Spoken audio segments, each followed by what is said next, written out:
म के स्पष्ट गर्न चाहन्छु भने यो सरकारले जुन बजेट प्रस्तुत गरेको छ यो हाम्रो संवैधानिक व्यवस्था अन्तर्गतको बजेट हो। हाम्रो संविधानले जे प्रबन्ध गरेको छ तदनुकूल यो बजेट प्रस्तुत भएको छ। सरकार संविधानको सर्वोच्चताप्रति, कानुनको राजप्रति पूर्ण रूपले विश्वस्त छ, प्रतिबद्ध छ। त्यस अनुरूप नै हामी संविधानको प्रबन्ध अनुरूप यो बजेट लिएर आएका छौँ। त्यस कारणले बजेटका सन्दर्भमा संवैधानिक प्रबन्ध अनुरूप भयो वा भएन भन्ने विषयमा यो कुनै दुविधा राख्नुपर्छ भन्ने मलाई लाग्दैन। संवैधानिक प्रबन्ध अनुरूप नै यो बजेट आएको छ। जब प्रतिनिधि सभा छैन, विघटित भएको छ र अर्कोतर्फ संविधानले जेठ 15 गते बजेट ल्याउनै पर्ने एउटा चाहिँ बाध्यकारी प्रबन्ध संविधानमा गरिएको छ भनेदेखि त्यस्तो बेलामा सरकारले यो बजेट प्रस्तुत गर्ने, मुलुकको आर्थिक क्रियाकलापलाई संविधान सम्मत ढङ्गले नियमित गर्ने जिम्मेवारीबाट सरकार पन्छिन सक्दैनथ्यो, पन्छिनु हुँदैनथ्यो। यही मान्यताका साथमा सरकारले पूर्ण आकारको बजेट लिएर आएको हो र लिएर आउनु पर्दथ्यो। योभन्दा अर्को विकल्प, संवैधानिक विकल्प हामीसँग थिएन। सँगसँगै म यो पनि राख्न चाहन्छु, यस्तो सङ्कटको घडीमा हामीले चाहिँ बजेट लिएर नआउने अथवा कामचलाउ बजेट लिएर आउने भन्ने खालका जुन टिप्पणीहरू भएका छन्, यो टिप्पणी वास्तवमा जनता र राष्ट्रका ज्वलन्त समस्याहरूको परिप्रेक्ष्यमा हेर्ने हो भने त्यस दृष्टिकोणले पनि यो उपयुक्त हुन सक्दैन भन्ने मलाई लाग्दछ। जहाँसम्म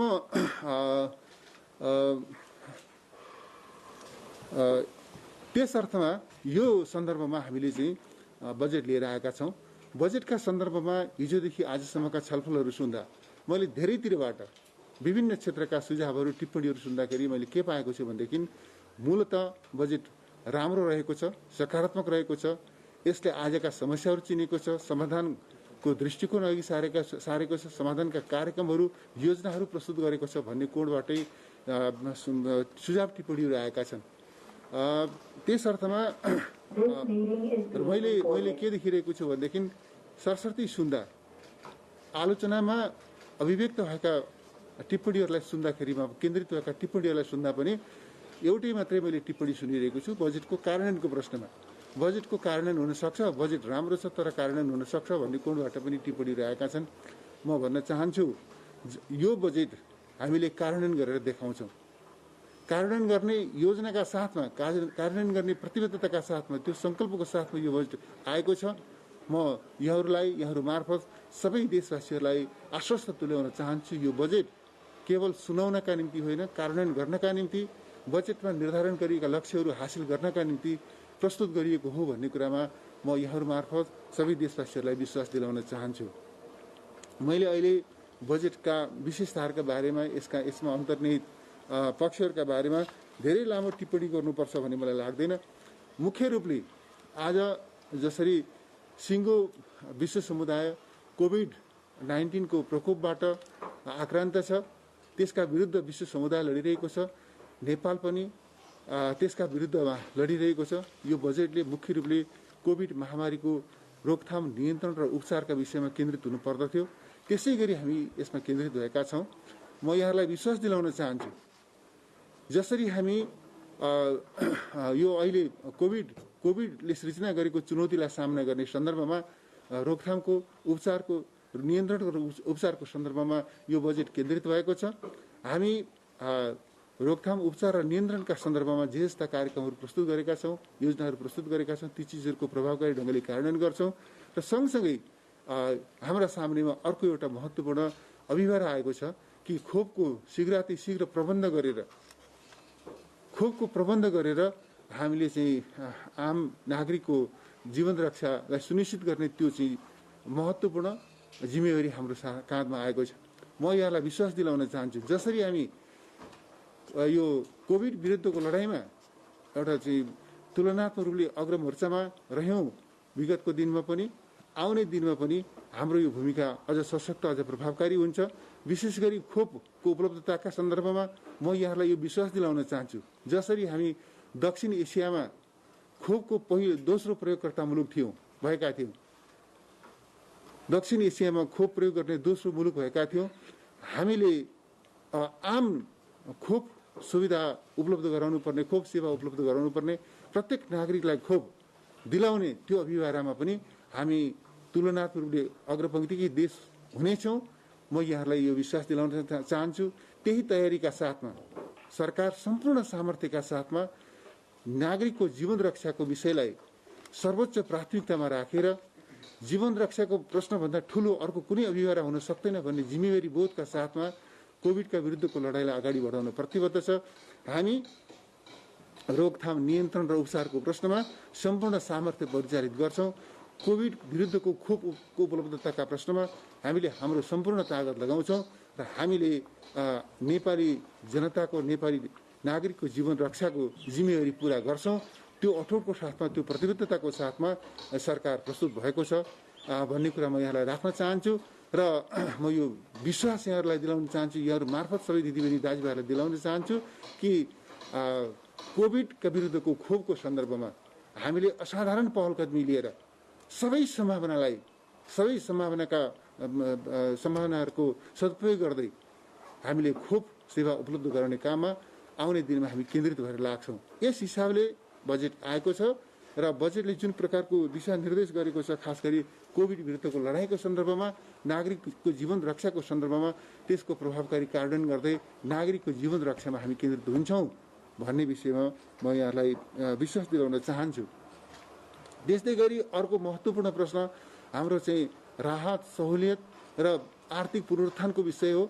हामीले हाम्रो अर्थतन्त्रलाई यो कोभिडका विरुद्धको लडाईँलाई प्रभावकारी बनाउँदै यो कोभिडबाट प्रभावित नागरिकलाई राहत, सहुलियत प्रदान गर्दै र हाम्रो अर्थतन्त्रलाई पुरानै लयमा फर्काउने विषयमा यो बजेट केन्द्रित भएको छ।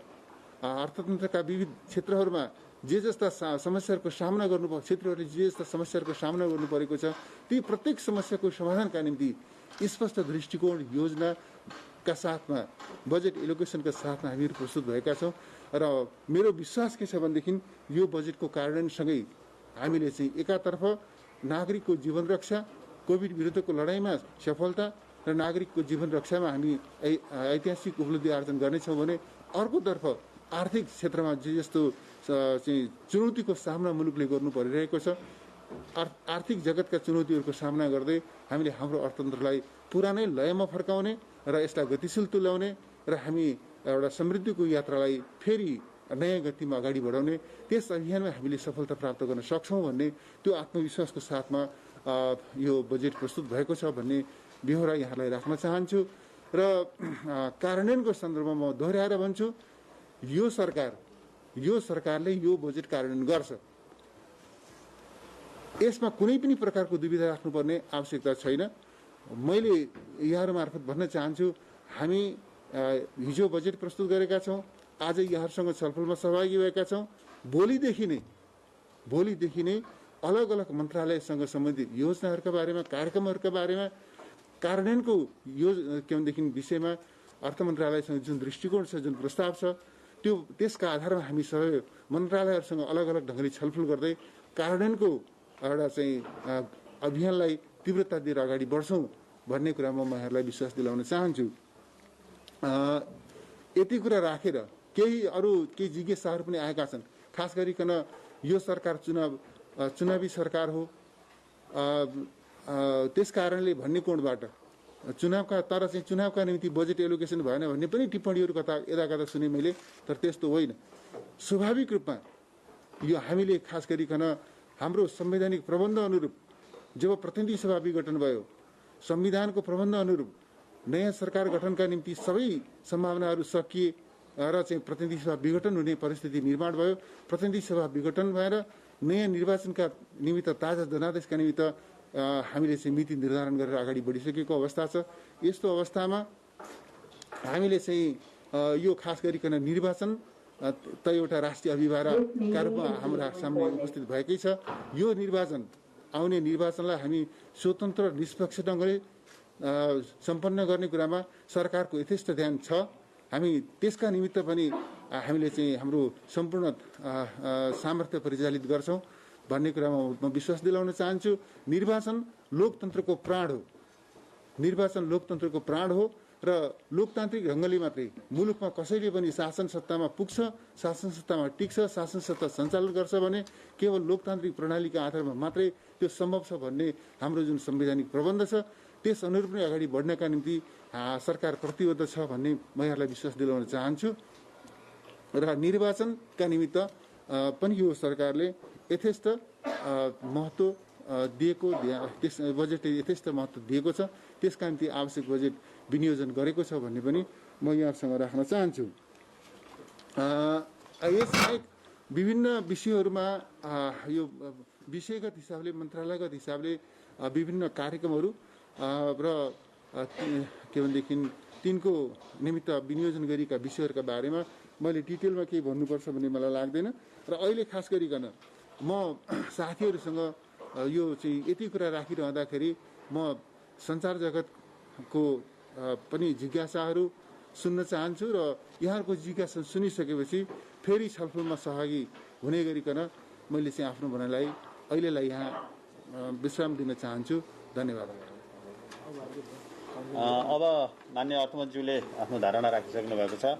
म पत्रकार साथीहरूलाई आफ्ना विषय सान्दर्भिक केही जिज्ञासाहरूको लागि अनुरोध गर्न चाहन्छु। पहिला यीबाट लिउँ, त्यसपछि भर्चुअल मिन्सबाट जोडिनु भएको साथीहरू आफ्नो नाम, परिचय र आबद्ध संस्थाको नाम राखेर भनिदिनु होला।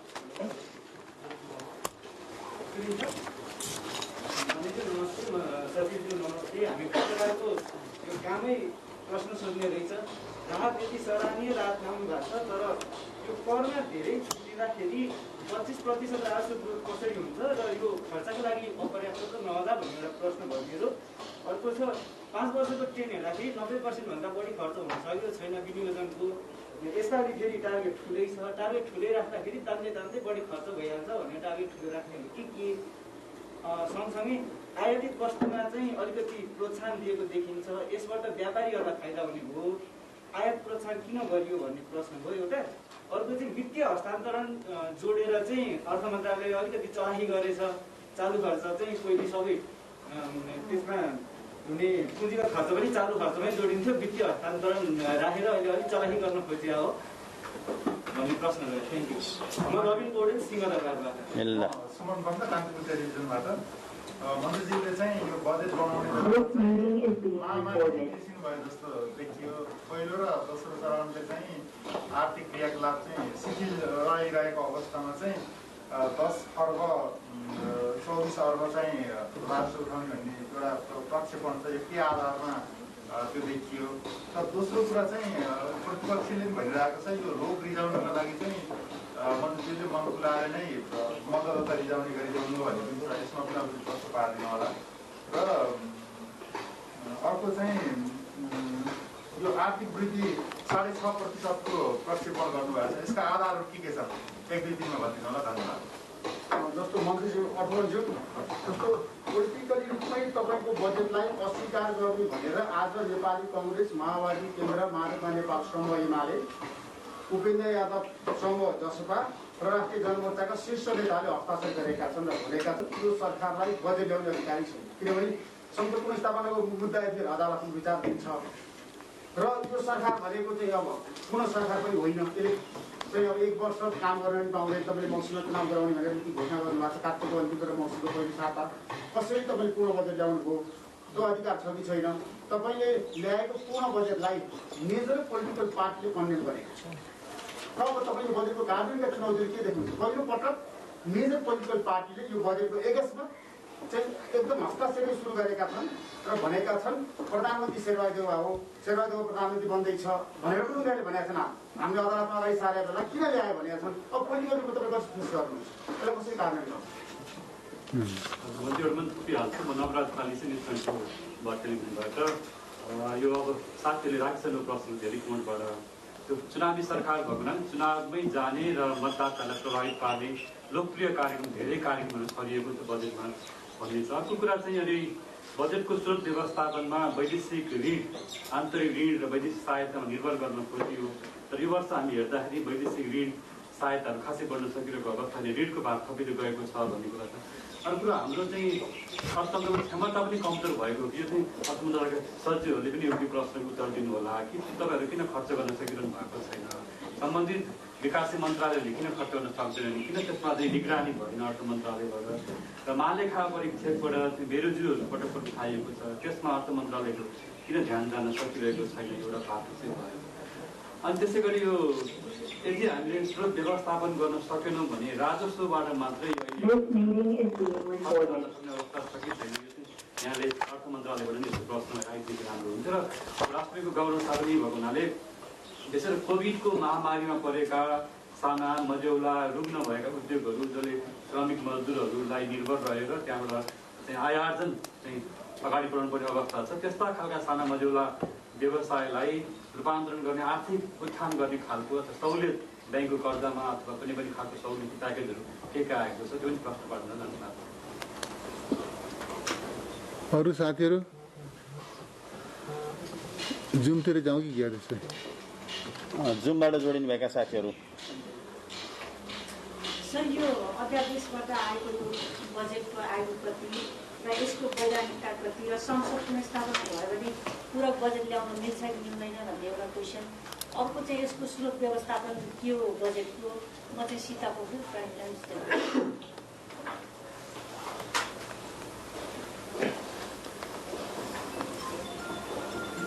जुमबाट जोडिनुभएका साथीहरू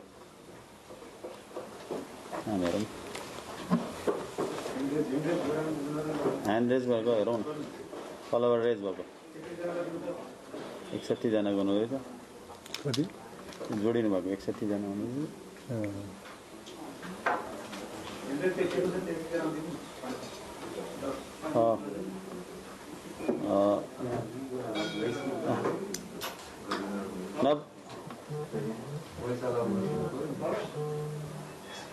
तल स्क्रोलिङ गर्नु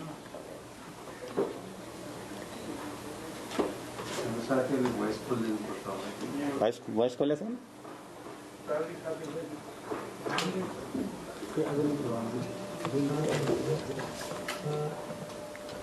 हेलो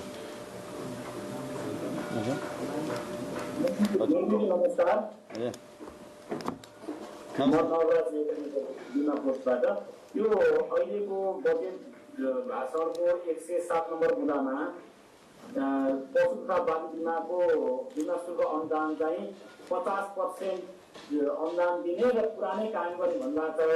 पहिला 75 थियो, अहिले 75 यो 50 गरेर चाहिँ घटाउनु भएको कि के हो भन्ने एउटा प्रश्न। अर्को प्रश्न चाहिँ यो बजेटमा यो नेपाल टेलिकम र नेपाल एयरलाइन्सलाई अलि लिज गर्न प्रोत्साहन गर्ने भन्ने खालको तपाईँले आउनुभएको छ। 22% सेयर दिने भन्नुभएको छ। यो के संस्थानहरू निजीकरण गर्न जान लाग्यो हो, 56 यो 55-56तिर फर्किन लाग्यो हो, नीति के अलिक स्पष्ट पार्नु हुन। धन्यवाद। जनार्दनजी भन्नुहोस् त। हजुर, मेरो चाहिँ एउटा मन्त्रीज्यू बजेटमा एउटा राम्रो काम भएको छ, सबै राम्रो काम क्रिएट गर्नु जस्तो लाग्यो। अब संसद विकास कोष जुन खारेज हो, अब गरिबी निवारण कोष पनि खारेज भयो, दुईवटा कोष खारेज गर्ने चाहिँ मन्त्रीजीको राम्रो काम भएको छ। यसलाई चाहिँ अब अहिले संसद चाहिँ छैन भनेर चाहिँ गर्नुभयो हो, अथवा यो चाहिँ अब दीर्घकालीन रूपमै यो समाप्त भएको हो। यसमा चाहिँ अब यो यति उहाँले हिम्मत गर्नुभएको भन्ने यो चाहिँ राम्रो काम भयो। दोस्रो चाहिँ इलेक्सन चाहिँ 6 महिनाको बिचमै